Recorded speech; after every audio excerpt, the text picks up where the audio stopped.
The spirit warrior is more than just the guardians of the new age.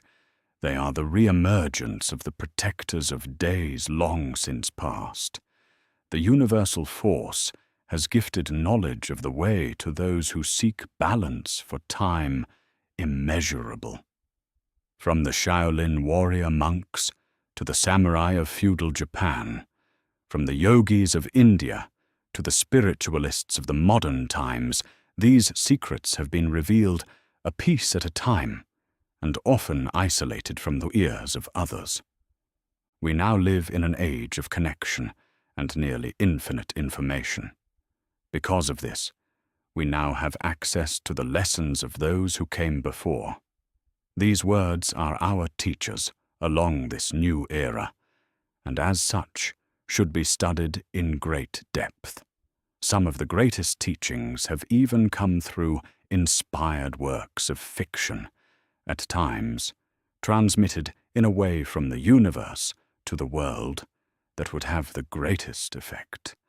This will begin a series of videos to share these great lessons in more easily digested chunks, rather than one great long treatise.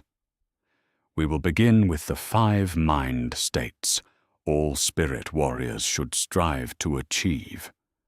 These come from the martial traditions of Japan, where the samurai of the Heian period had grown beyond a class of soldiers and into the realm of warrior mystics, tying their martial lifestyle with the unseen forces of nature and transcending into a greater understanding.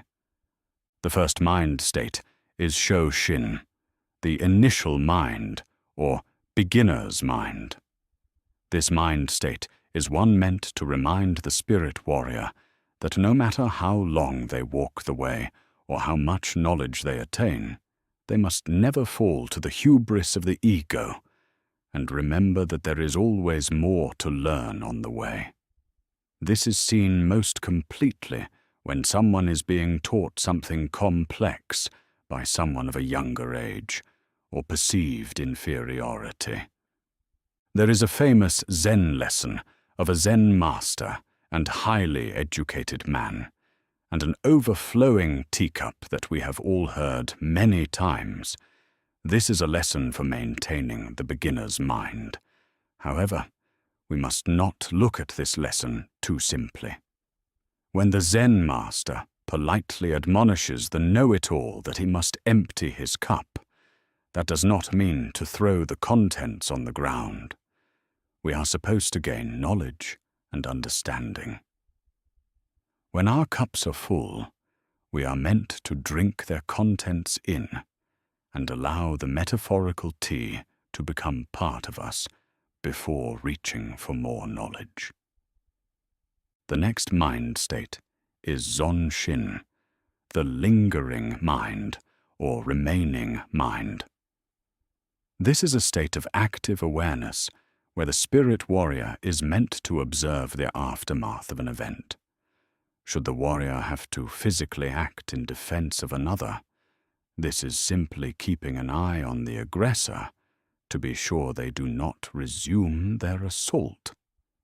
From a spiritual sense, it is the same, only more subtle. Should we be called to act in defense of another from a malignant energy or a type of psychological manipulation, we must not merely act and then step away. These instances can be more difficult to verify that they have been neutralized, and we must be watchful for symptoms of a renewed effect. This brings us to the mind state of Fudoshin, the unmoving mind or unwavering mind. This speaks to a state of readiness to act on our calling as spirit warriors. It is a rare thing that we have to stand in harm's way, which is exactly why we must maintain our awareness and diligence so that we do not become complacent when idle.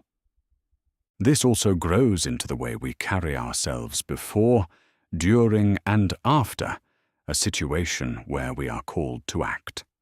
Oftentimes, an altercation can be diverted entirely by the unwavering sense given off by a properly aligned spirit warrior.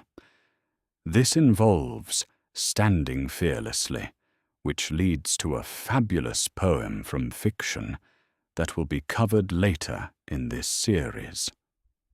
Beyond this, we find the state of Mushin, the state of no mind. This mind state is more difficult to understand until it has been experienced, but many have reached it in times of calm without yet knowing it. No mind does not mean the same as mindlessness. It means the absence of contradicting thoughts, a state of pure motion. There is no decision, no questioning, no doubt, just proper response to a situation. When most experience this first is during a commute to their place of employment.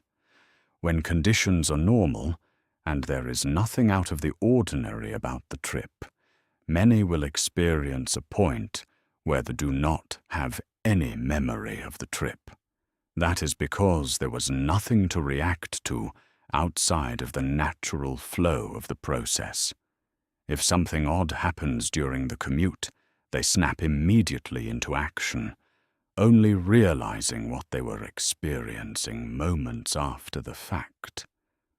Once the flow is broken, the meditative flow state is lost, but the immediate thoughtless action at the moment of that interrupted flow is the goal of Mushin. No second guessing, no panicked reaction, just doing, and only acknowledging the circumstance after the fact. The last of these is the mind state of Senshin, the enlightened mind, or purified mind. This mind state is that of one who has swam in the flow of the universal force and feels its current in all actions.